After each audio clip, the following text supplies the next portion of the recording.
Chapter 12. Lieutenant Wynne stood in the empty warehouse and stared at the dust-free circle on the concrete floor. He wasn't alone. Officer Williams stood nearby, holding a flashlight focused on the floor. Williams was not like Martin. He preferred to be called by his first name, Kenny, and he was new to the force, not a wily old devil like Martin. Of course, few cops ever got as tough as Martin had been, even after 20 years on the force. Yet Martin hadn't been tough enough to stop what was happening from killing him. Wynne wondered if he was. He kind of doubted it. Wynne didn't know why he'd come to the warehouse again. He had already visited it the day before, Saturday, after Angela and her friend had made him aware of its importance. He had found the dried blood in the crack in the floor, as they had undoubtedly likewise discovered. But unlike them, he had been able to have the blood analyzed. It had come from 4 separate people, as Mary had said. Only an hour earlier, he had received a computer report that matched the blood to the blood types of 4 missing people. 2 men and 2 women who had been on their way to the West Coast and who had only stopped in Bolton for a drink. Wynne tried to remember if Mary had suspected Jim and his pals of stalking only those who were from out of town. She had made so many other surprisingly accurate remarks, in retrospect. Then again, Mary had said they were dealing with monsters. "If you were to stand here and scream, Kenny," Wynne said, "do you think someone listening outside could hear you?" Kenny shifted uncomfortably. He had already commented on the bad vibes of the place. Wynne didn't know much about vibes, but he sure knew when he didn't like someone, and he had hated Jim Klein from the start. If that kid had killed Martin, he was going to pay for it, and in a bad way. Wynne would see to it, and he would make it look legal. There were always ways. "I doubt it," Officer Kenny Williams said, glancing around in the dark. "This is a big place. You'd have to scream awfully loud." Wynne knelt and touched the dried blood. As soon as he did, he knew why he'd returned to the warehouse. He needed to see once again that what he was dealing with was real, since he hadn't fully returned to his senses after his encounter with Angela at Mary's cabin. First, there had been Martin lying on the floor with his guts hanging out. Poor Mike. Wynne knew his first name. It had stung to see the flies crawling on his friend's face. Suddenly the war seemed like only yesterday. He thought he had left it all behind. "This is worse than anything that happened in Nam. There, the enemy had a name. You could see them coming. They were like everyone else." Then he had seen Mary lying dead in Angela's arms, the apparent victim of a suicide. That had added another layer of unreality to the situation. But Wynne could have dealt with all of this, even though it caused him pain. But not Angela. Angela not just holding her dead friend, but touching her, wiping the blood off her incision and putting it into her mouth. That was too much. "Dear God," Wynne whispered. He felt sick, scared. He had never been this scared, even in the heat of battle, with bullets whizzing over his head. Angela had let go of Mary and stood and met his gaze straight, and Wynne had felt as if he were being hypnotized by a vulture.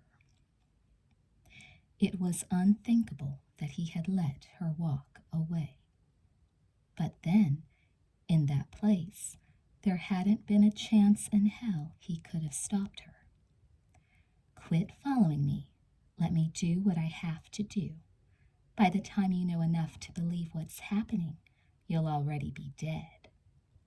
He still didn't know enough, and now, finally, he had to ask himself if he wanted to know. But he'd been the one who'd had to tell Martin's wife her husband was dead.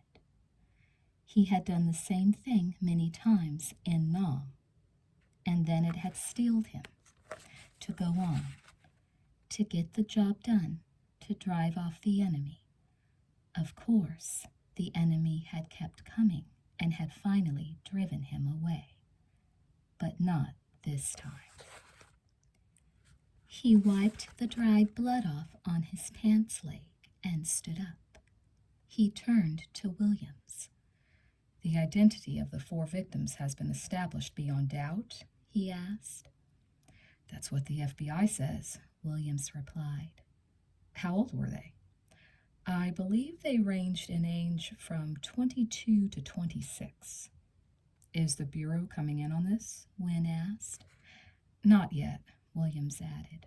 "They want to see what else you come up with." "Who's this mortician you told me about earlier?" Williams pulled a pad of paper from his back pocket.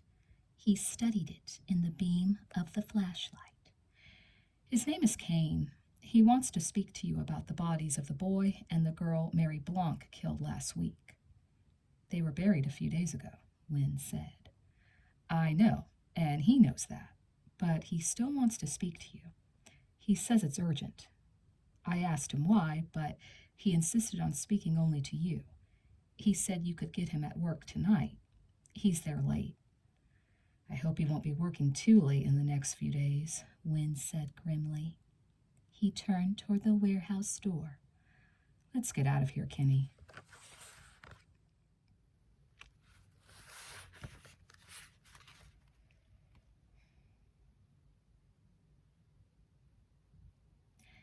They began to arrive promptly at 8. They came individually. Angela met each one at the door. At first, she welcomed them and asked if they wanted anything to eat, but since they didn't smile in response or appear hungry, she quit. When there was a knock at the door, she just went over and opened it and let them in. No one spoke. It was like no party she'd ever been to. Everyone just sat and stared at one another. Many sat on the floor. To say that they gave her the creeps was not saying it strongly enough. Their eyes were dark. They reminded her of bats that had hung too long in a cold cave. Even when they sat and looked around, they didn't seem to see much with their physical eyes, yet they seemed to radiate something akin to radar. Subtle vibrations swept back and forth across the room that she couldn't quite catch. She didn't know what they were picking up from her. Mary had been way off in her estimates. Angela had half the football team and every one of the cheerleaders at her house. There was no one outside those 2 groups, though. Talk about cliques and peer pressure. You must eat your neighbor, Angie. Everyone's doing it. Angela sat near the door with her head down and played butler. She had 2 big lighters in her pockets and sweaty palms. Where the hell was Jim? Why was he, of all monsters, late? She was so terribly hungry. The pounding in her brain, would it never stop? Finally, Jim arrived, and when he did, Angela's heart stopped in her chest. Jim had not come alone. Kevin was with him. Kevin, with his big, innocent smile. Jim must have talked to him in his human voice the whole way to her house. Jim came in behind Kevin and closed the door. A&W, Kevin said. How come you didn't tell me about your party? Angela had to fight to regain her voice. Why is he here? She asked Jim. Why not? Jim asked, his expression flat. Angie, Kevin said, hurt. He's not one of us, Angela said sharply to Jim. Get him out of here. No, Jim said. Why not? Angela demanded. Excuse me, Kevin said. How come I'm not one of you? We need him, Jim said. What for? Angela asked, although she had a sick feeling she knew the answer to that question. Jim's answer only made her more sick. For you, Jim said. Angela grabbed Kevin's arm and pulled him toward the door. Get out of here. We're not having a party and you're not invited. I'm sick of you always bugging me. Go annoy some other girl. Stop, Jim said. Yeah, stop, Kevin said, shaking free. But he began to get suspicious. Angela could see it in his face when Jim moved between them, separating her from Kevin. Angela had experienced the growth of her supernormal strength all day, but she knew she was no match for Jim. He was menacing, and Kevin cowered before him, although he tried to put up a brave front. He poked Jim playfully in the chest. What's wrong? He asked. Haven't had anybody to eat today? Not yet, Jim said. He raised his right hand and struck Kevin hard on the side of the head. Kevin didn't have a chance to react. He slammed into the wall and crumpled onto the floor, unconscious. Jim turned to Angela, who was frozen in horror. Have you had anything to eat today? Jim asked. Angela ran. She didn't know where she was going, and as a result didn't get far. One of the others tripped her, and she sprawled onto the floor. Back on her knees, ready to make another dash for it, she was struck by something hard and powerful on the side of the head. Like Kevin, she was slammed into the wall, and she crumpled to the floor. She didn't immediately lose consciousness, though. Rolling onto her back, she saw them gathered around her, 10-foot-tall statues from the Wax Museum of Horrors. Sticky, warm fluid slid over the side of her face. Jim knelt and touched her head. When he withdrew his fingers, they were red. He touched them to his lips, tasting her. Almost ready, he said. Angela blacked out.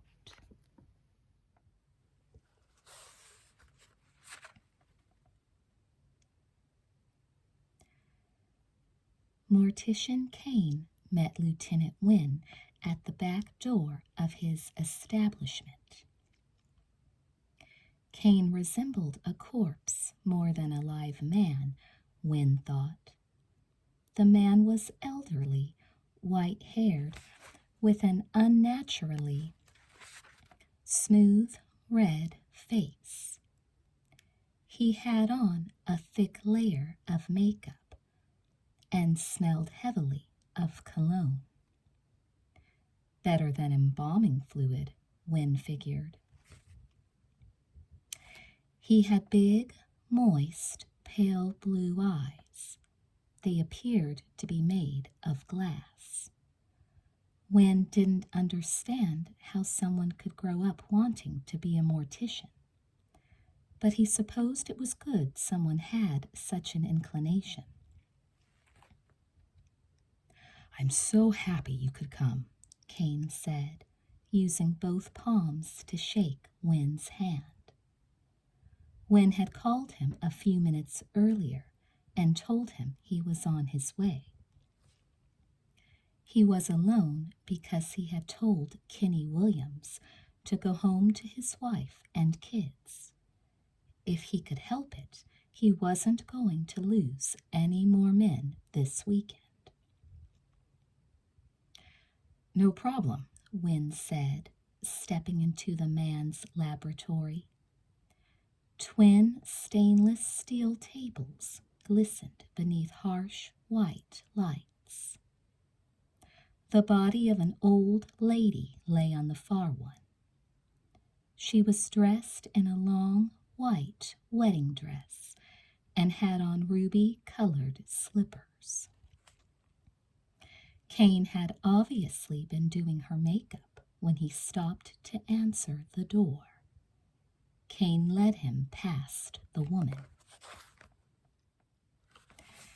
"That's Mrs. Bevan," Kane said. "She made a vow to her husband to reenact their wedding once they were in heaven." "Her husband approved of this?" Wynne asked, gesturing to the white gown. "I don't know.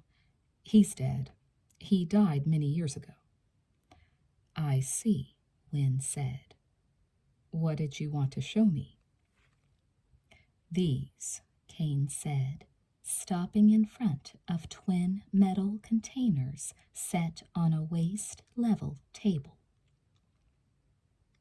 They were cylinder-shaped, both about 4 feet tall and a foot in diameter. Even before Kane removed the lid of the one on the right, Wynne got a whiff of the repulsive odor. It was unlike anything he had smelled before, and yet it reminded him of a smell he'd experienced many times in Nam. The stench of death, of decay, of life lost. Yet this was worse than any rotting body on the battlefield. "My Lord," Wynne said, taking a step back. "I should have warned you," Kane apologized. "I use these containers to hold the blood I drained from bodies before I embalmed them. I used this particular container for the blood of both of the teenagers who were killed at the party. I understand that you are in charge of that case?" "That is correct." "Has the girl said why she did it?" Kane asked. "The matter is still under investigation." "I understand," Kane said quickly. "Anyway, I drained the blood of both these young people and put it in this container. That was on Monday, the day before the funerals. Ordinarily, I dispose of the blood immediately, the same day. But I was unexpectedly called out of town on a business appointment and was late taking care of the matter. In fact, it was only today, while working on Mrs. Bevan, that I remembered I had yet to get rid of the material." He frowned and nodded to the container he had uncovered a moment ago. "But when I went to pour it away, it was gone." "The blood?" Wynne asked. "Yes. Perhaps you disposed of it and forgot." "Impossible," Kane said. He cleared his throat. "I believe the blood was stolen. The lock on my back door had been forced open when I returned from my business trip on Thursday." "I hadn't noticed." "I had the lock fixed immediately. I cannot have my establishment unlocked at any time. If I were to have one body stolen, it would permanently ruin my reputation." "I can imagine," Wynne said. "Were there any bodies here while you were gone?" "No." Who do you think took the blood? Cain was disappointed. I was hoping you might be able to shed some light on the matter. I'm sorry, I can't. Wynne gestured to the empty container. He assumed it was empty. He couldn't see over the top of it. What's making that awful smell? That's the other reason I called you out. There was something in the blood of those kids who were killed. What do you mean? I'll show you. Cain took a pair of gloves from his back pocket and put them on. He reached up and tilted the container slightly, being careful not to let it topple. A mass of what could have been dark green algae was growing inside. The stench unbelievable. Wynne felt his eyes burning and took another step back. What is that? He asked, repulsed. I don't know, Cain said gravely. In 40 years of experience, I have never seen anything like it. I tell you, those teenagers' blood was contaminated. With what? Wynne demanded. I don't know. Some kind of organism must have grown in the container on the blood that remained. Cain was firm. No. I realize my leaving the blood in the container for so long before disposing of it must give you the impression that I am careless. But I assure you that I am seldom anything but a perfectionist. I sterilized these 2 containers before I embalmed the 2 teenagers. There were no organisms in the containers at that time. I could swear to that in court. Also, whatever is growing in here is very unusual. Cain tilted the can more on its side, revealing a portion of the backside. A narrow trail of the green stuff had made its way down the rear of the container. The trail led across the short distance to the second container. Wynne had to lean over to see where it was heading, and was surprised to find it had already crawled halfway up the back of the second container, which appeared to be well sealed. Crawled? It's not an animal. Wynne didn't like to think it was an animal. What's in this other container? Wynne asked. Mrs. Bevan's blood. Interesting. Yes, indeed. Cain was grim. It's as if this green matter is hunting her blood. He leaned closer. Whoever stole the blood from this container wanted it for some special purpose. Chapter 13. Angela dreamed of the alien world. The day the world died, the world remembered it well. Yes, even its own end. Because the world was unique. It could die and be reborn. The mind of the world took birth in Angela's mind in the nightmare. She saw what it saw. She felt its shock, its terror, as the men from the third planet, the one they called Earth, appeared to erect their mighty machine. The world was almost helpless against this invasion. The men from the third planet had been warned and didn't at first allow their silver spaceships to land on the surface. They knew what the surface of the world could do, how the infection could get inside them and begin to eat them unless they ate others of their own kind. That's what brought on the victim's hunger. The parasite had to be fed, or else it would feed on its host. It hungered for the living iron in the dying blood, to bring about the polarity, the magnetism that led to union with the mind of the world. It wasn't sufficient to be infected with the parasite for the transformation to happen. That could make a human being sick. Nothing more. It was only when the polarity in the blood of the victim reached a certain level that the phase transition to magnetism occurred. Then the hunter and the hunted became one.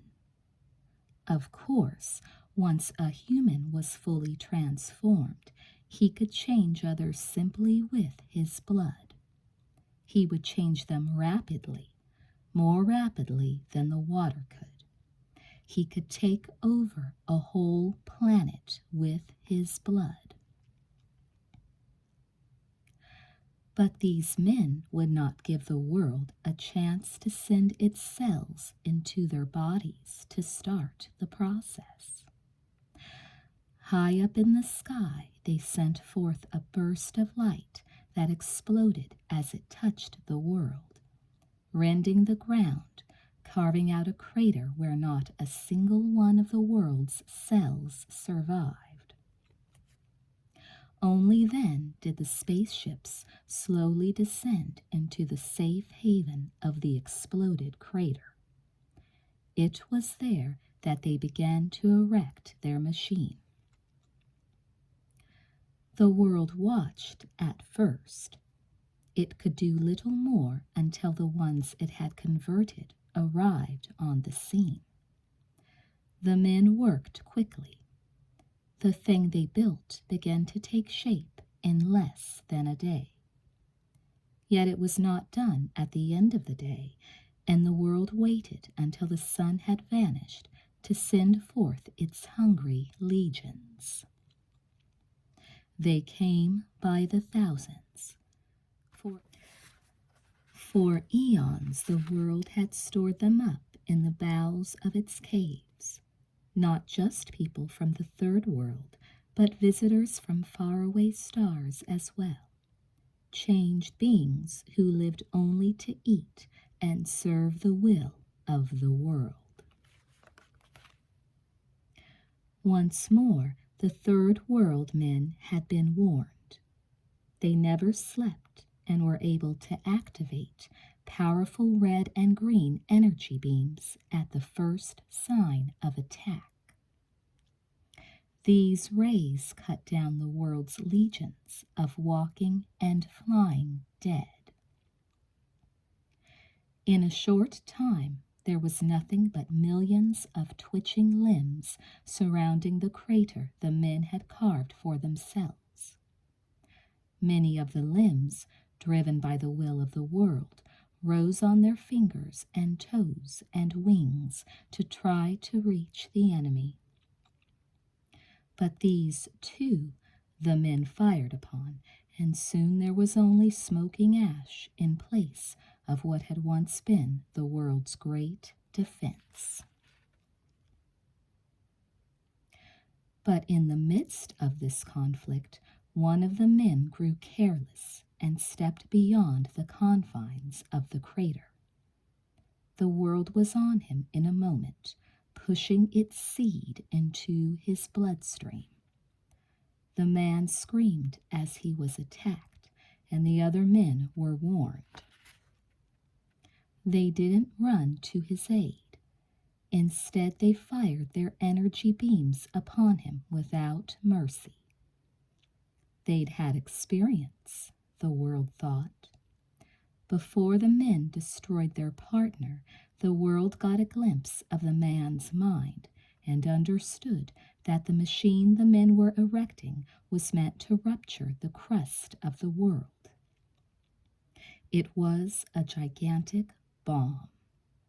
The men had come to kill the world.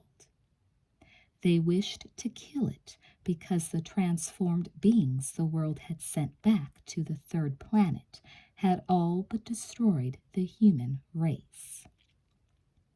These men, the world saw, and a handful of others on the third planet were all that was left of a vast civilization, a culture that would now, in all probability, become extinct.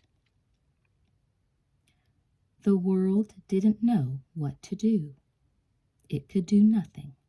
The men were determined. The world watched as the men finished their machine the next day and then retreated into space. The world knew that the machine continued to tick. It could hear the sound of the machine's internal parts moving. It knew the countdown was on. Then the mighty bomb exploded, and a deep pain shot through the mind of the world. A mushroom of fire appeared, and the world felt its insides scream. The men had accomplished their goal. The crust was ruptured. The spin of the world did the rest. Huge chunks of its body flew off into space. Then the incredible pressures at the center of the world were released, and the world exploded in a horrendous burst of energy, and the agony was beyond relief. Until it stopped. The pain suddenly stopped. The world was gone. It was dead. Lifeless rocks tumbled through the void where once the world had lived and eaten supreme. Yet a few small pieces of the world survived in a confused state. Those chunks of the world's crust held the cells of the world. They floated for eons with consciousness, but no comprehension. They knew only their hunger, which they could no longer satisfy, and their hatred of the men who had destroyed their home. Above all else, they vowed that if there was ever a chance, they would take vengeance upon the people of the third planet. In time, it looked as if a few of the pieces were to be given that chance, because as they tumbled through space, some pieces passed close to the third planet. Around and around the sun they went, until a few actually hit the planet. Of those, most landed in the vast oceans and were lost. But 2 hit the land, and once more there was great fire and pain for the feeble remnants of the world's once vast mind. Almost all of the cells were destroyed in the heat of the landing. But a few lived in the rock that was eventually softened by the mighty glaciers. The glaciers left many lakes behind, the waters in which the cells eventually found release. There, in 2 small bodies of fresh water on the third planet, the cells multiplied and waited for the day they could once more cause the blood to flow in those who had destroyed their home. The sweet red blood, the only thing that truly satisfied the hunger.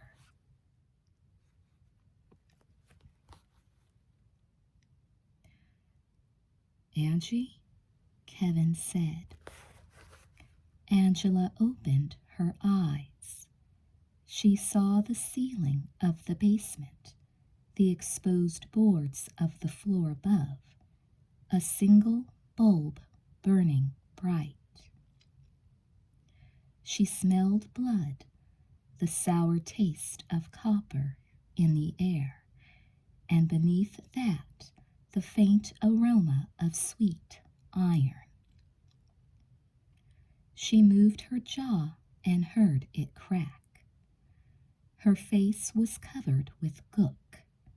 She could feel its dried stickiness stretch as her skin flexed.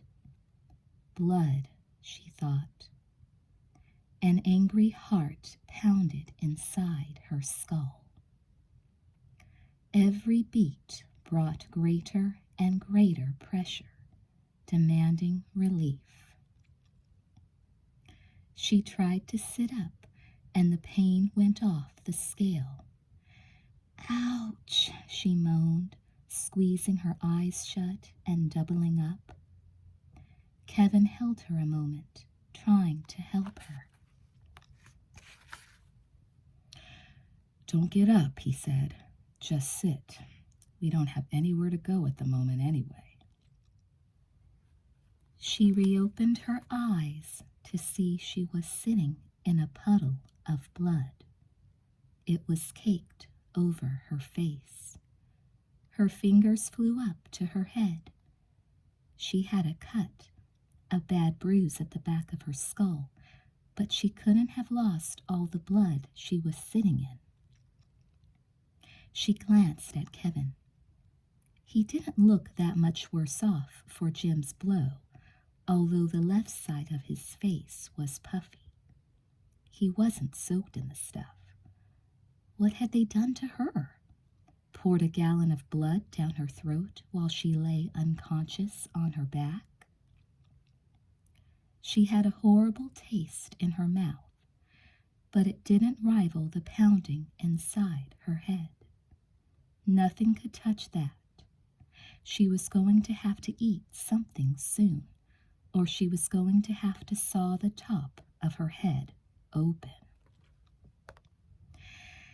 "How long have you been awake?" Angela asked, pulling the front of her shirt out of her pants and rubbing her face. "Just a couple of minutes," Kevin said. His eyes strayed to the ceiling. "We're locked down here. They're still up there." She listened. The boards creaked overhead. "I'm not surprised." Kevin rubbed his head. "What the hell's going on? Do they blame us for the deaths of Todd and Kathy?" "I doubt they're worried about that at the moment." "Then why did they clobber the two of us? What are they all doing here? Jim told me you were having a party." "This is not a party," Angela said. "I can see that. Tell me what's going on, please." "We are being held captive by 30 vampires from outer space." "Angie?" "That's all I know." Her nightmare came back to her right then. The ruin of the ancient human civilization. The men's bomb. The death of the evil world. The asteroid's long tumble through time and space, and the rebirth of the parasitic cells in the water of the 2 lakes. She added, "Don't ask me any more."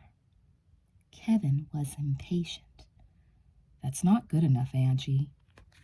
She winced in pain. "I'm sorry." He was instantly regretful and reached out to touch her head. "We have to get you to a doctor," he said. She was very aware of his hand on her skin.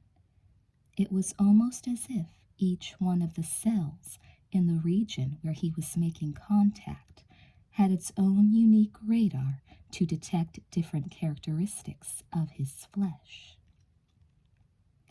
She was especially sensitive to the blood in his fingers, flowing beneath the surface of his skin.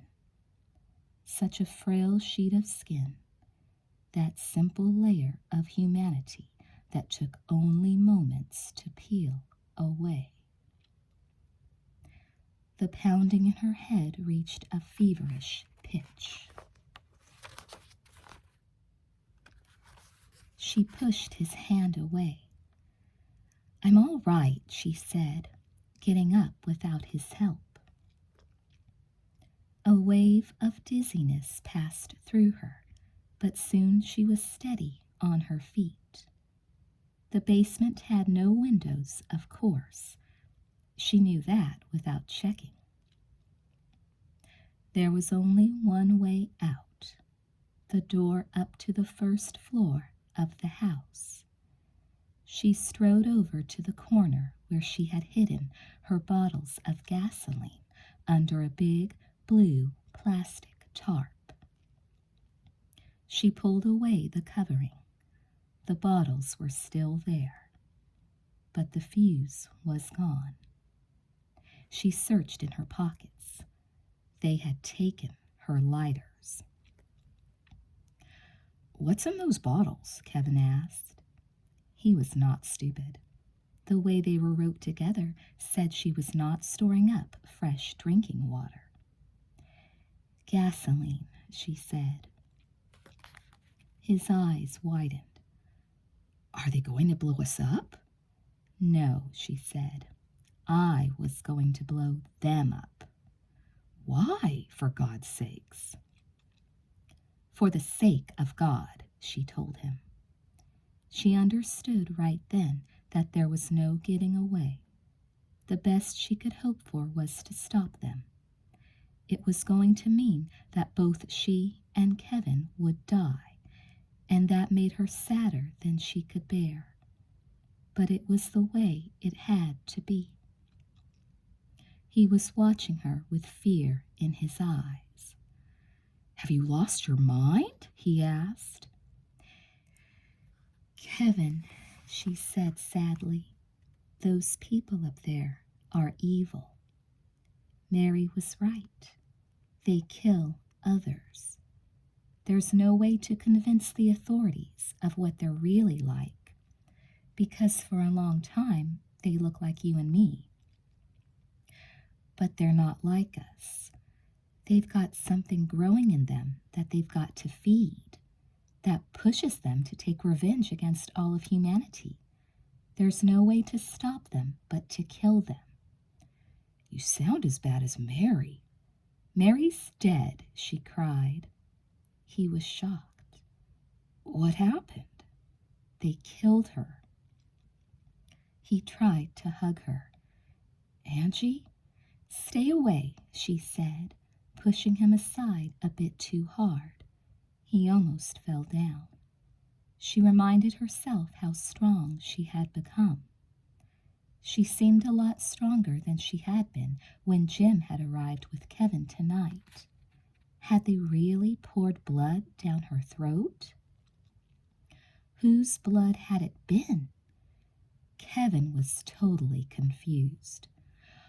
"What's wrong with you?" he pleaded. "Right now, I have many personal problems, but I can't go into all of them." She scanned the basement.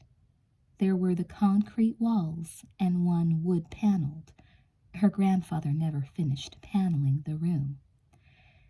"Do you have any matches?" she asked quietly. "No." "Do you have a lighter?" "I don't smoke, Angie. You're not going to try to light those bottles off." She stared him straight in the eye. Once more, as in Mary's cabin, she felt a magnetic current flow up her spine, into her head, and out her eyes. The invisible mind twister. She hoped it was working well this time. "But I am, Kevin," she said softly. "That's exactly what I'm going to do. Now I want you to stand there and do nothing. I don't want you to interfere." Suddenly, he was breathing hard, sweating profusely. "You can't," he whispered. "I can. I will. Don't interfere." She tore at a corner piece of the wood paneling. Tightening her fingers on the wood, she heard it crunch beneath the pressure of her grip. Her tendons felt like steel cords. She had broken off a 3-foot section of splintered wood, which she snapped in two across her knee. One end looked like a jagged spear. She returned to her bottles in the corner and stabbed the nearest one. Gasoline gurgled onto the floor. "Angie?" Kevin croaked at her back, frozen in place. "Shut up. Be still." "You must stop." "I'll stop when they're stopped," she said. She knelt and stood the jagged piece up in the middle of the growing puddle of gasoline. She gripped the top of it tightly with her left hand. In her right hand she held the second piece of wood. The monsters upstairs obviously had never been Boy Scouts or Girl Scouts and didn't know all the games she knew. They had taken away her lighters. Big deal. She needed just one good spark. She struck the piece of wood hard along the length of the other piece. She was strong. It would take only a few tries. She closed her eyes. It would be over soon. But she weakened. She had driven herself within an inch of death, and perhaps the alien organism that flowed in her veins had even helped her so far. But the human part of her couldn't bear it. She was only 18. She didn't want to die. Certainly, she didn't want to die by her own hand. Tears burst out of her eyes, and the pieces of wood in her hands shook and fell into the gasoline. Blood and tears and gasoline. She tasted all three of them at once. A potion of despair. "I can't," she moaned. The next thing she knew, Kevin's arms were around her, comforting her. His gentle words in her ear told her everything was going to be all right. But his touch brought her no relief. It only hammered on the already unbearable pounding in her skull. He turned her toward him, and she smelled him 1,000,000 times more intensely than the way she used to smell the meat on the barbecue when she was starving and it was almost, but not quite, ready to eat. "I am so ready, God." "We'll get out of here," Kevin promised her. She studied him. Such a beautiful boy, so handsome. He had never really turned her on before, and now she couldn't imagine why not. She stroked his hair. She felt the bump where he had hit the wall. He had broken skin there. Taking a deep breath, she caressed the spot. It seemed to bring him pleasure, just her touching his head. He closed his eyes briefly.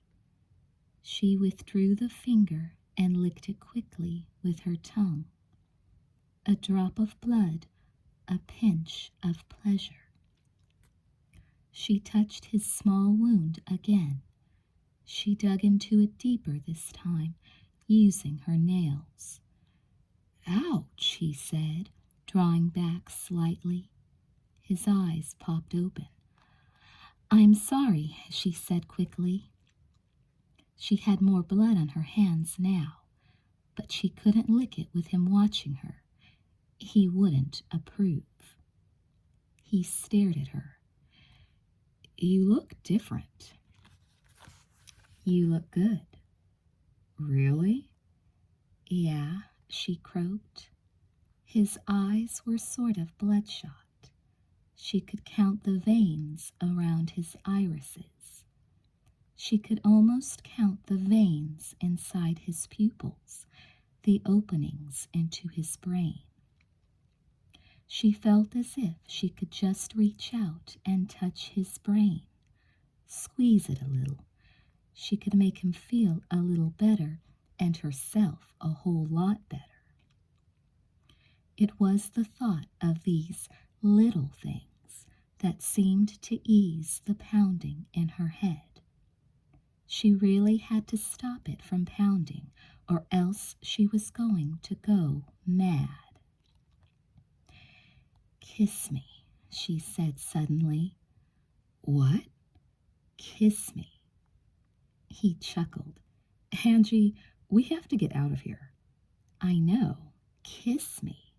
She grabbed him and pulled him closer. "Now." He kissed her.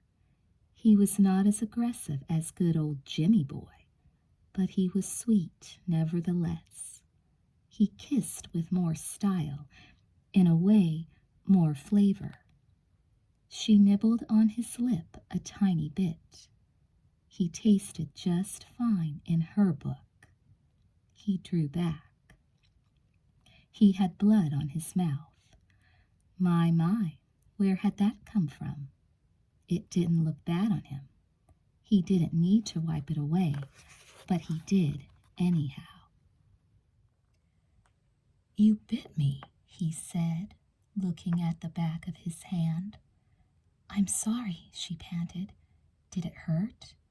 No, but kiss me again. I can't do it right now. Yes. She grabbed his head and pulled his lips onto hers.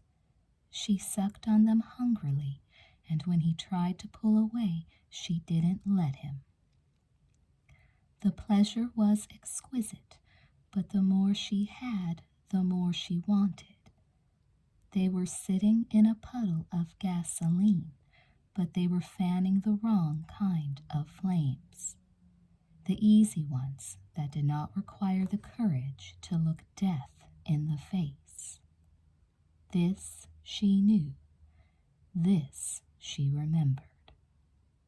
Deep inside, a warning bell finally went off. It told her that she was doing exactly what she had sworn that she would never do. But the bell could hardly compete with the pounding in her cranium. The bell was a drugstore-size alarm. The pounding was being rung by the hammer of Thor himself. Her need to feed drowned out everything else. She began to cry again, even as she held on to him. She had told him to stay away. She had told him she just wanted to be friends. It was all his fault. Angie, he cried as he burst from her grasp. He was breathing hard again. His eyes blinked rapidly. Half his face was smeared with blood. What's wrong with you? He demanded. She spoke with feeling. I just want you so much. He forced a smile. I feel like you're trying to take advantage of me. She tried to smile. I want to. I'm sorry. You don't have to be sorry. No? No. He brushed away a tear from her cheek.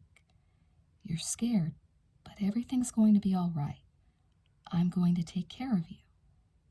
Really? He grinned. Really, A&W. There are no monsters. Thank God. She took his hands in hers and kissed them. Then she slipped her hands around the back of his neck, massaging him lightly at the base of the skull with her fingertips, relaxing him. Once more he closed his eyes. She didn't want him to open them again.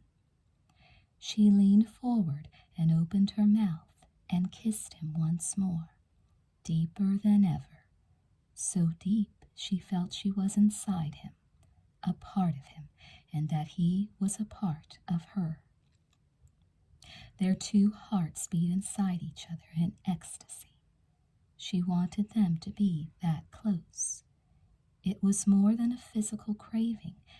It was spiritual as well. It was meant to be. She could see that now. But she wasn't like the others because she didn't want him to suffer. Not her dear Kevin. She just wanted to love him, to make him hers. She tightened her grip on the back of his head. I love you, Kevin, she whispered. I will always love you, forever and ever. She snapped his head around as hard as she could. She heard the bones in his neck crack. Not like at a chiropractic office, though. Oh no, much louder cracks. Kevin slumped in her arms. He was no longer breathing hard. Not at all, really. He was just asleep, she thought. She brushed his hair from his face. He could sleep as long as he liked. She kissed his cheek. "Love you," she said. She opened her mouth and closed her eyes. She started. Her mind left her. It was a good thing. Chapter 14. Lieutenant Wynne drove aimlessly around Bolton. He knew what he had to do. He had to go to Angela's house and talk to her about Mary's story. Wynne had a feeling Angela believed Mary's story now, and he also believed she had good reason to. He was almost ready to believe it himself. But Angela had told him to stay away from her. She had ordered him somehow, deep inside his brain. He felt compelled to speak with her, but he felt he'd be committing the worst mistake of his life if he got within 10 miles of her. He finally ended up stopping at Rest Lawn Cemetery, where Todd Green and Kathy Baker had been buried. It was close to 11:30, and naturally the place was locked up. But he kept a lockpick kit in his car and could spring any common lock. Besides, if cops came by, he could just flash his badge and tell them he was on police business. "I'm interrogating the murder victims. They might have something to tell me, after all." Actually, he had no idea why he was at the cemetery. But when the lock clicked open in his hands and the metal gate creaked as it swung clear of the entrance road, he felt a cold hand touch the base of his spine. He didn't want to be there any more than he wanted to be in the company of Angela Warner. He had seen many people die in his life. Hundreds. He had walked by the torn corpses of recent comrades after a VC rocket strike and not felt as nervous as he did right then. He stepped inside the cemetery, and the cold slowly traveled up his spine to the region of his heart. He couldn't be free of the memory of the green stuff that had grown out of the blood of those two teenagers. When he had first entered Jim Klein's house after the shootings last week, he had been overwhelmed with sorrow. Now he wondered if he shouldn't have felt relief that those two were dead. The grave sites of Todd and Kathy weren't hard to find. It was a small cemetery, and the flowers from the funerals were still heaped up on the uneven dirt rectangles. The two had been buried next to each other. Wynne sighed and sat down between them, where the grass still grew green. He asked himself once more why he was there. He felt, in his indecision, that he was missing an important event. He couldn't get Angela's words out of his mind. "Quit following me. Let me do what I have to do. By the time you know enough to believe what is happening, you'll already be dead." What was Angela going to do? Take up where Mary had left off? Kill more of them? The monsters with the green demons in their veins and the red blood in their mouths? The last time he had seen Angela, she had been wiping away the blood that had spilled from her mouth. Whose side was she on? A breeze came up, moaning as it passed through the branches of nearby trees. Yet the moan did not stop when the wind ceased. The sound seemed to carry across the cemetery, to come in waves, like the moan that would come from a living human being if he or she were in pain. Sitting where he was, Wynn's heart began to pound silently. The moaning was not coming from the wind. It was coming from beside him, below him. "Save us, Lord Buddha," he whispered. Wynn leaned over and cocked his head above the grave of Todd Green. He didn't actually put his ear to the soil, which would have been the best procedure to follow if the moan were truly coming from under the ground and he wanted to verify that fact. He had a fear. It was ridiculous. But then again, so was what he was hearing, that a hand might reach up out of the soil and grab him and pull him under.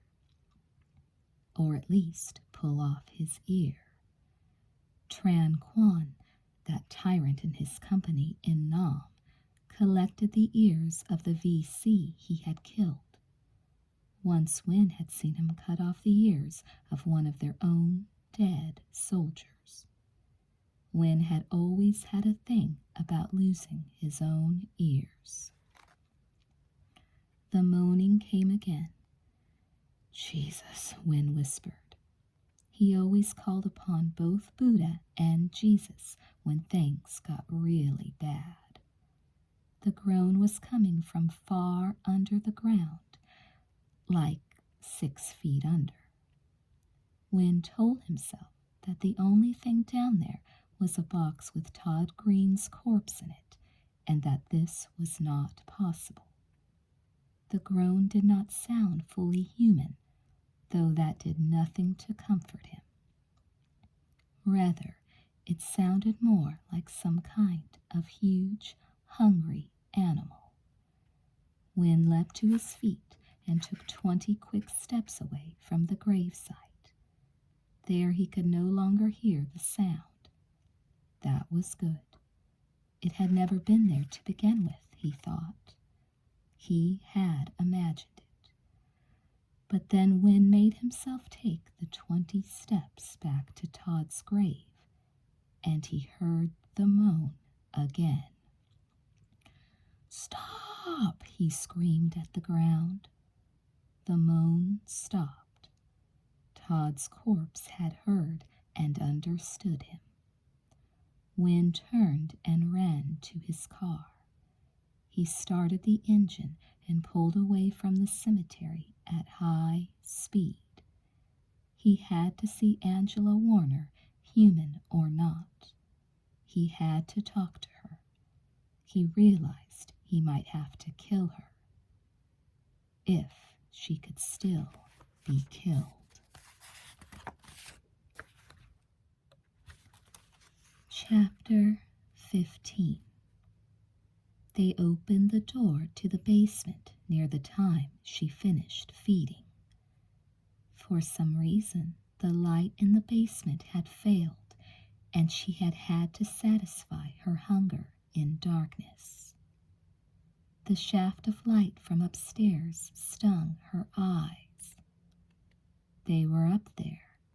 She could see them staring down at her. Somebody named Jim was at the front of the pack. "We are going to have a meeting," the one called Jim said. She stood and saw she was soaked in blood. It was everywhere around her, dripping off small chunks of torn flesh.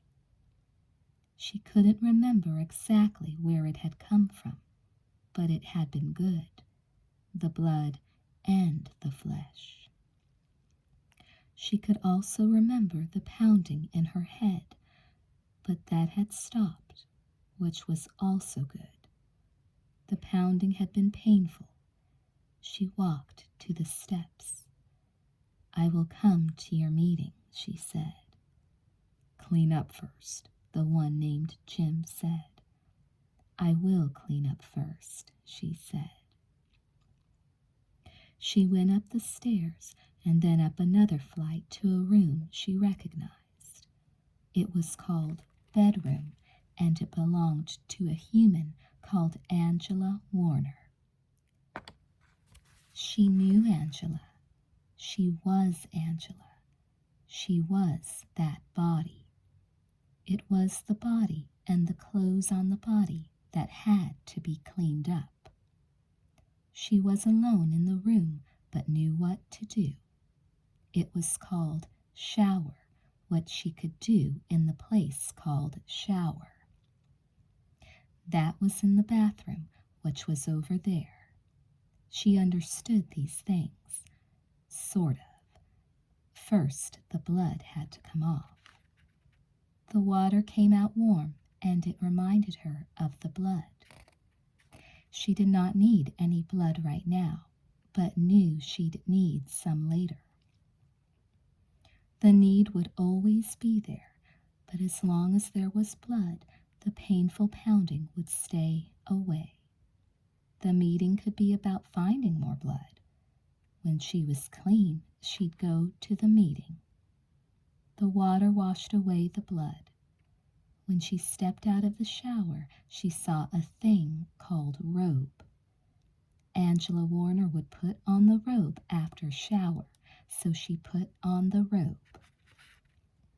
It was yellow, and her hair was wet as she looked in the mirror. There was no blood. Angela Warner would smile when she looked in the mirror, so she smiled. The smile showed her teeth, what she'd use the next time she needed blood. There was something sitting on the counter of the bathroom in front of the mirror. It was called Picture. She picked it up, a picture of people. She recognized the bodies. Angela Warner, Mary Blanc, Kevin Jacobs. They were holding one another and smiling. They were, she had trouble with the word, but it came at last, happy. Happy bodies. She knew the word, but not the meaning. But she believed happy meant the pounding had stopped and that there was blood. She decided she was happy. Happy and clean. There was something else on the countertop. It was the color gold and shaped like a cockatoo minus its head. She knew what a cockatoo was. She was cockatoo. She was part of the world. Angela Warner's body would change into this shape cockatoo as time passed, if there was enough blood. It took a lot of blood, many killings, to become a full cockatoo. She knew that. It was her destiny. But she didn't know why she suddenly put the amulet over her head. It may have been she had another destiny. Even now, so late. A powerful tremor passed through her body. Her mind, her connection to the world and all the cockatoo that were and had ever been was suddenly made visible in her being. A ghostly red ribbon circled the house and all the cockatoo that were gathered there. It streamed off into the sky and then deep into space, out to where the surviving cells of the world tumbled forever on the surface of misshapen asteroids in the endless black of the abyss. They called to her, and she called to them.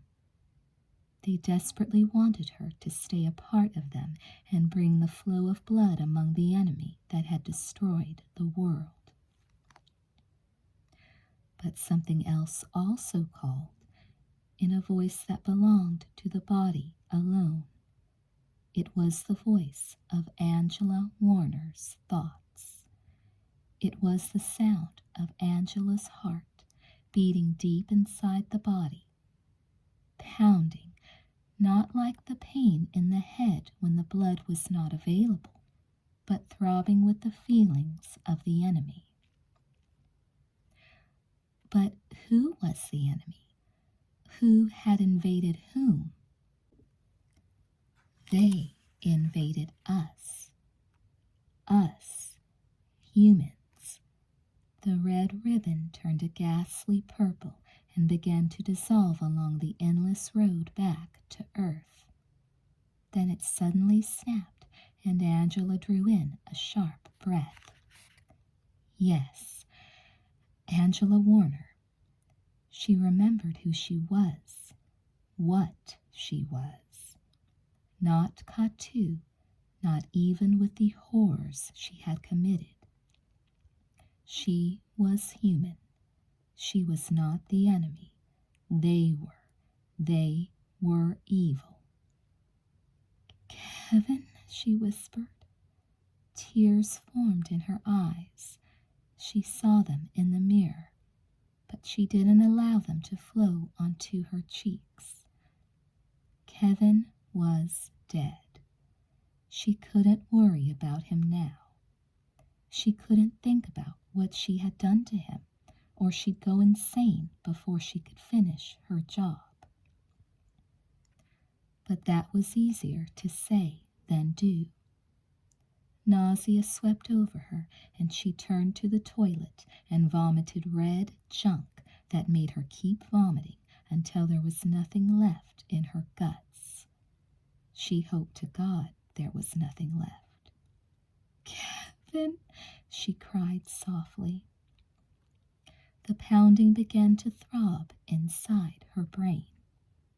This time she welcomed it. Angela whirled and ran to her bedroom closet.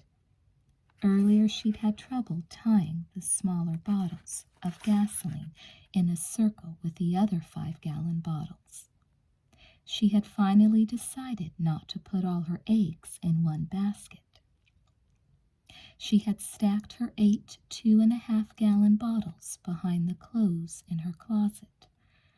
Because she had gone and buried her grandfather's remains after all, she had not had time to make herself a second fuse.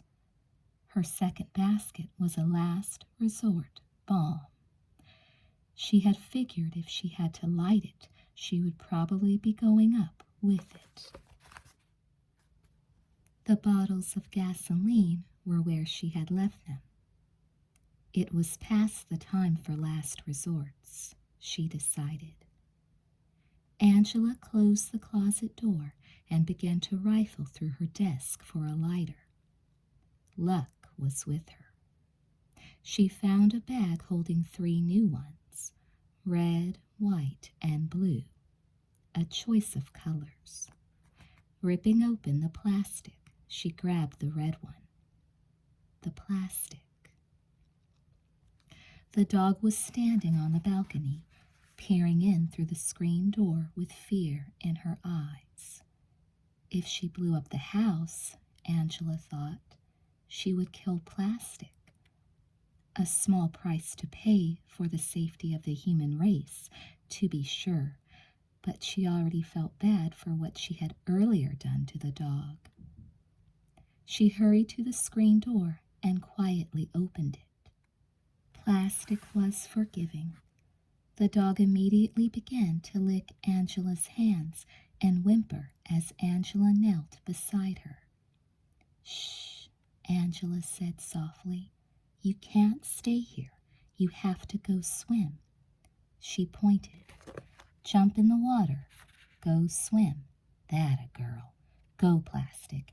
Get the hell out of here. Of course, Plastic didn't jump in the lake. The dog had never liked the water and wasn't about to start liking it. Angela was debating what to do next when she saw Jim come through her bedroom door. He was alone. She glanced at the closet. She had closed the door but had not shut it. We are going to start the meeting, Jim said tonelessly. Angela let go of the dog and stood. She tried to keep her voice and face expressionless. "I am coming," she said. "Come now." She stepped into the bedroom. Plastic remained on the balcony. "I need to dress more," she said. "It does not matter," Jim said, watching her. "The meeting will start now." "I will be down in a minute," she said, wondering if the Katu ever argued among themselves. Her eyes darted to the open drawer of her desk, then back to Jim. She had left the torn packet of lighters sitting on top of a box of unsharpened pencils. The red lighter, of course, she had hidden in the fingers of her left hand. She was in a quandary. She didn't want to move in the direction of the desk and draw Jim's attention to it, but she remembered she had left her hunting knife in the top drawer on the right. The way Jim was staring at her, she might need that knife very soon. "What is that you're wearing?" he asked. "Damn, the amulet." "What?" she asked.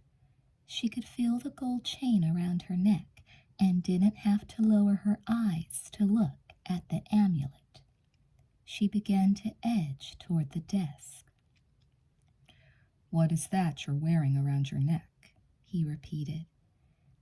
"It is decoration," she said.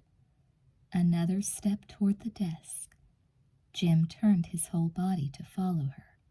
He took a step closer. "It looks like Katu," he said. "Yes." "Where did you get it?" he asked. "What?" "Who gave you that amulet?" he asked. She finally looked at it. She touched its gold surface and said a silent prayer of thanks to Shining Feather. If she was going to die, at least she was going to die human. "An Indian," she said. "When?" He was close now, maybe 2 steps away. "Just now," she said. "I do not understand," Jim said. "Where is this Indian?" "I will show you." She strode toward the closet, passing within inches of the desk. But she didn't reach for the knife.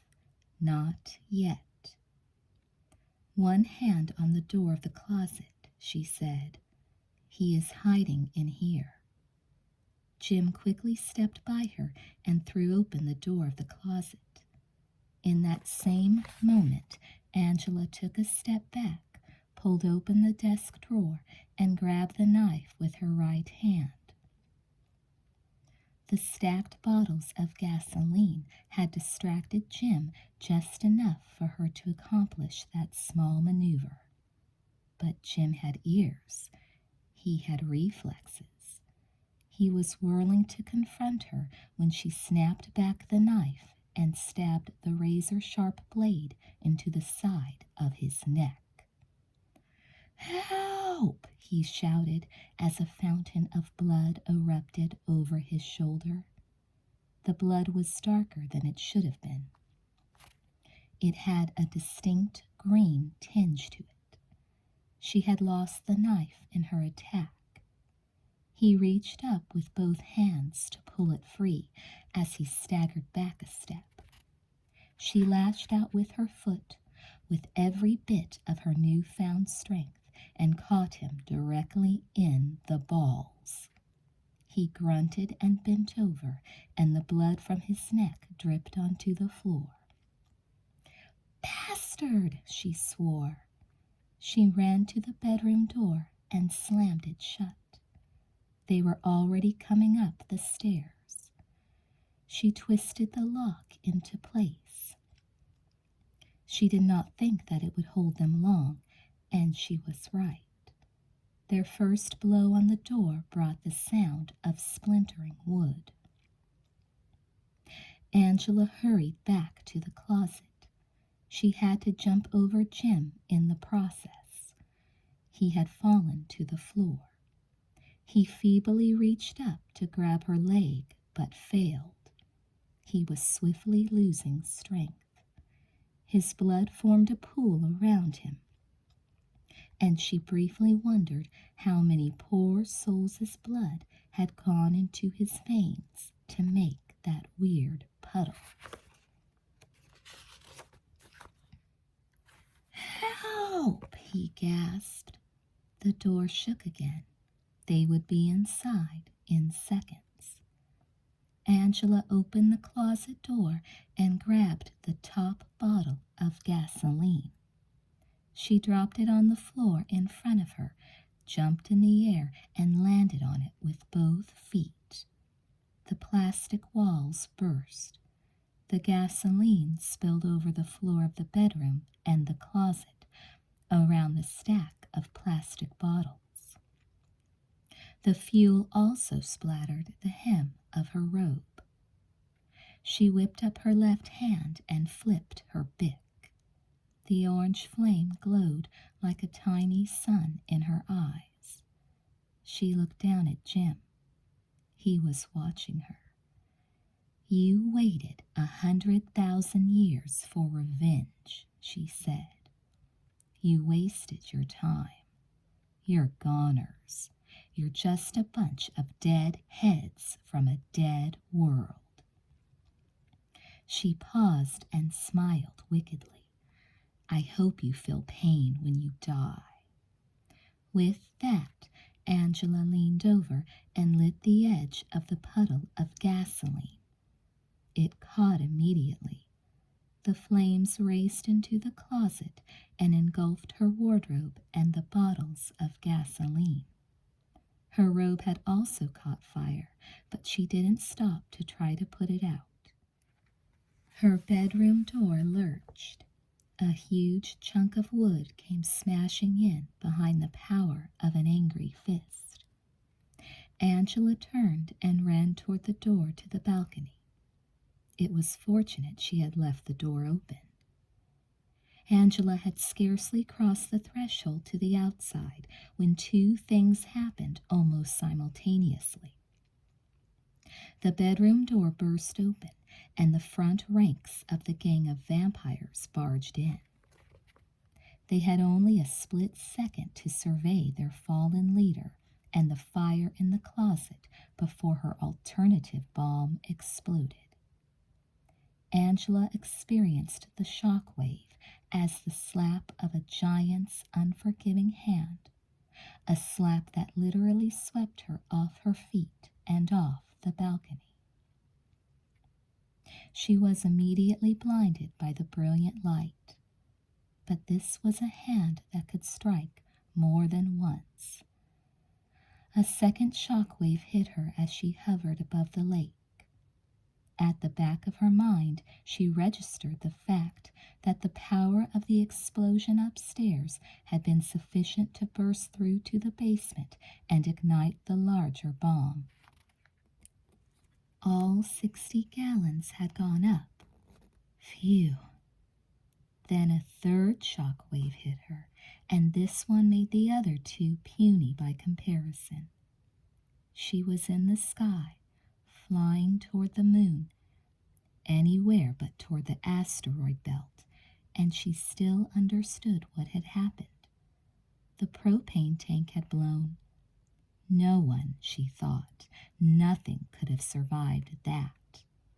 The fact reassured what was left of her mind and body as she reached the upward arc of her flight and began to fall down into the cold, black waters where it had all begun and where it would now all end.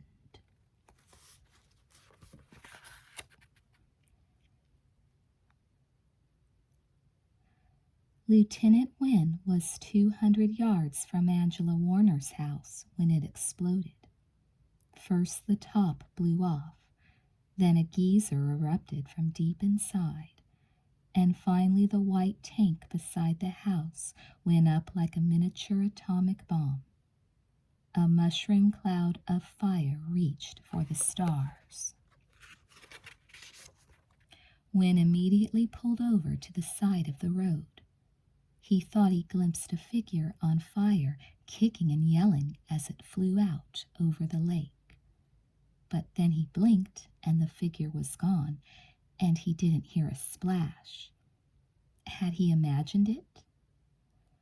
Wynne got out of his car, stood in the suddenly hot night, and watched the house burn. He didn't use his radio to call for help. He imagined everyone in the town of Point had heard the explosion. Plus, he wanted the place to burn as long as possible. The people who were inside, he wanted them turned to ash, because that's what Angela must have wanted. He knew it was she who had stopped them, and even though he didn't fully understand what they were, he knew they had been horrible enough. In the orange light of the fire, Wynne lowered his head and silently saluted Mary Blanc and Angela Warner. Epilogue. 3 months later.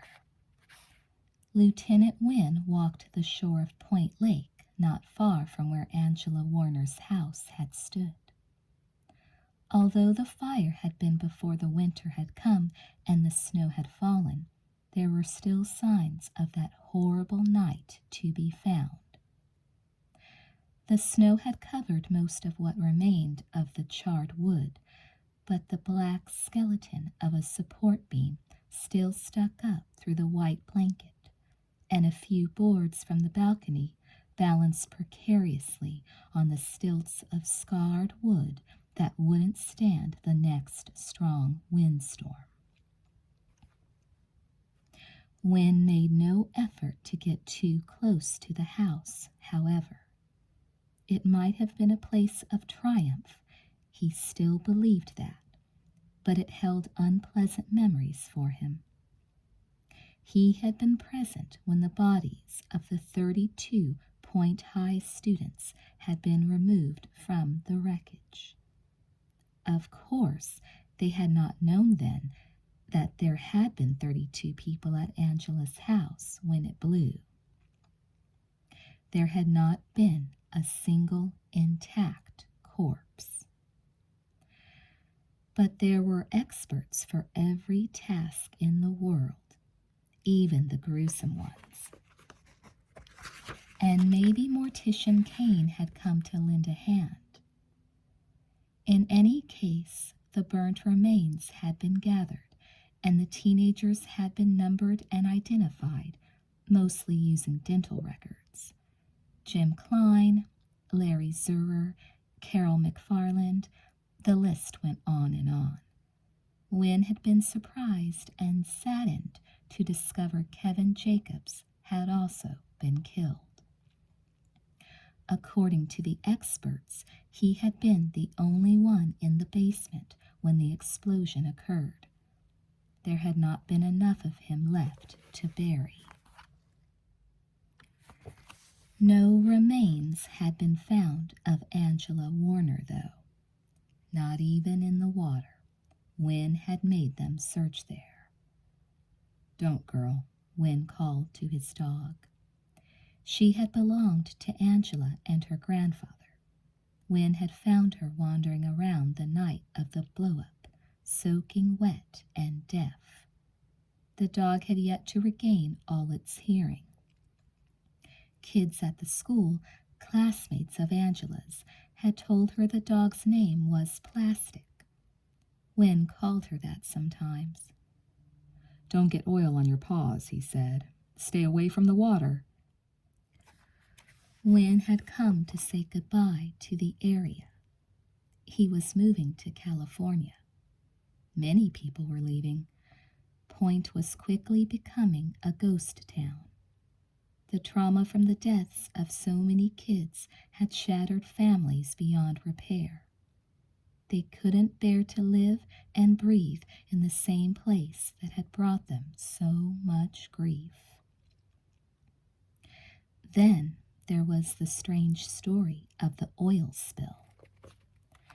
Approximately 6 weeks after the explosion, a gentleman by the name of Philip Fraser was attacked while driving his company truck, a full-size propane tanker that was in the area refueling tanks for the approaching winter. Mr. Fraser was unable to explain afterward what had attacked him, except to say that it had come at him from the roof of the cab and that it was stronger and faster than anything he had ever seen.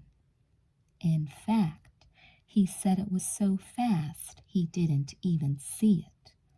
The police thought that unlikely, but he stuck to his story. Mr. Fraser had been knocked unconscious in the attack, and his truck had been stolen. It didn't take long for the truck to be relocated, however. That evening, just after sunset, the wells that pumped on the hills overlooking Point Lake exploded. It seemed the thief had driven the truck up to the wells, probably coming at them from behind, and had detonated the propane tank in the midst of the small oil field. 2 of the wells had immediately caught fire, and before help could arrive, all 6 were burning out of control. It was like the Kuwait oil fields after the Gulf War all over again. Experts had to be brought in from the Middle East to extinguish the wells, and that took several days. Even more unfortunate, the burning wells served as cover for a much greater catastrophe. There were 6 pumping wells on the hill. In addition, there were another 6 wells that produced a tremendous amount of oil without being pumped. The natural gas pressure underground was enough to drive the oil to the surface. These 6 wells and the holding tanks that stored their oil were also ruptured by the explosion of the propane truck, but they didn't catch fire. Their tank lines were broken, however, and the oil spilled ceaselessly into Point Lake for several days, a black river hidden by the flames of the other wells. Naturally, locals noticed the oil building up in the lake before the other wells were extinguished, but it wasn't possible to dam the flow properly until the flames had been put out. By then, Point Lake had absorbed an oil spill that was irreparable. The cost to clean it up was put in the tens of millions by state experts, and it was decided the lake would be drained the coming spring.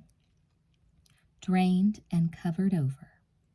It wouldn't do to have such a huge tar pit lying exposed.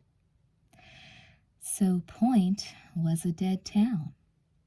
Better to get out while the getting was good, people were saying. Wynne agreed. He had other reasons as well. He knew he was going to have to get rid of whatever was sleeping in Todd Green's grave before he left. It was a task he wasn't looking forward to. "Come on, Plastic," he called as he stepped away from the oily shore and headed into the trees. The collie followed happily, wagging her tail. At first, Plastic had clearly missed Angela and her grandfather, but dogs quickly forget. They were lucky. "Let's go see if we can find any game." The snow crunched under Wynne's boots as they hiked into the woods. The light was poor. It was close to sunset. He should have come earlier, he thought. The ground turned upward. He had to veer to the south to stay away from the place where the oil had burned and flowed. Climbing the hills was hard work in the soft snow. Wynne found himself panting and had to take numerous breaks, even though he was in excellent shape. His constant searching also made him tire more quickly than normal. He had come to say goodbye to the area, but also was looking for something he'd seen many times before, ever since the night the 32 kids had died in Angela Warner's house. Wynne was searching for the remains of a dead animal. He found one a few minutes later. They weren't that hard to find if you knew where to search. The animal was a deer, a doe. There wasn't much of it left.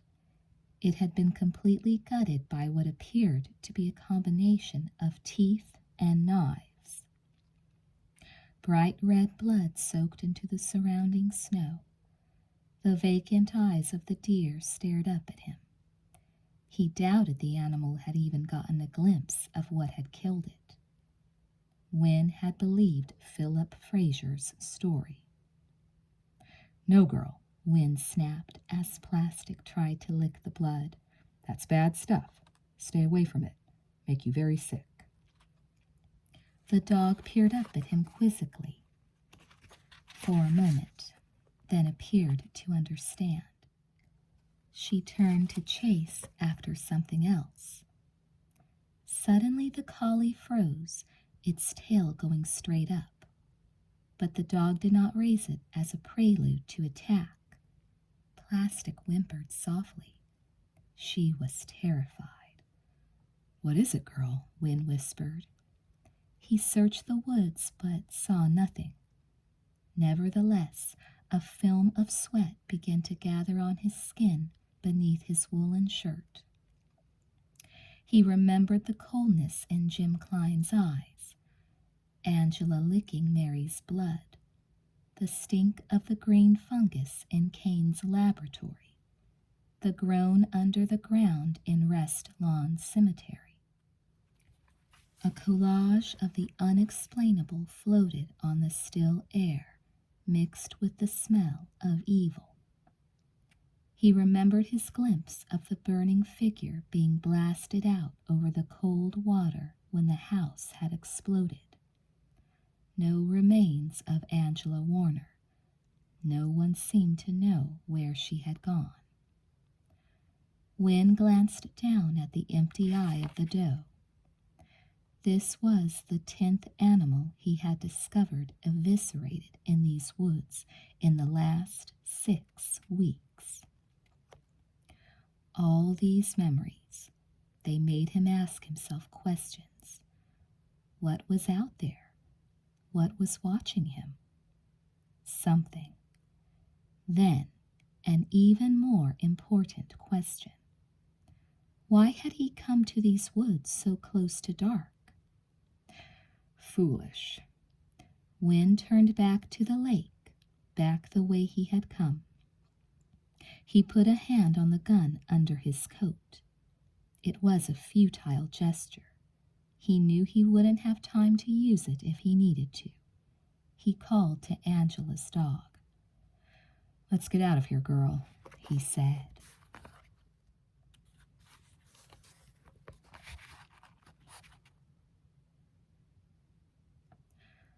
High in a nearby tree, red eyes watched the man and the animal depart.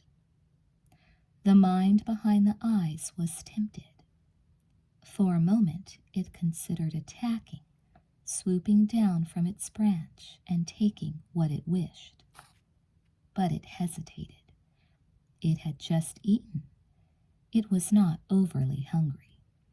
And there was something about the man, about people in general. The creature didn't know if it wanted to feed in that way. The creature raised a purple talon to touch the figure at the end of the gold chain that hung around its wrinkled neck, then resettled its leathery wings on the thick branch where it sat. It did not understand why it always did this when it spotted human beings. It had no memory of where the amulet had come from. It had no memory at all, not even of the fifth planet from the sun that had supposedly given birth to it. It had broken the link to that place at the beginning. The creature simply existed and fed while time passed. But as it touched the amulet with its sharp claws, it came to a clear decision not to attack the man. There was something wrong about killing humans. The creature jingled the amulet, and as it did, a faint wave of sorrow touched its mind. It could remember that much. People were not for eating.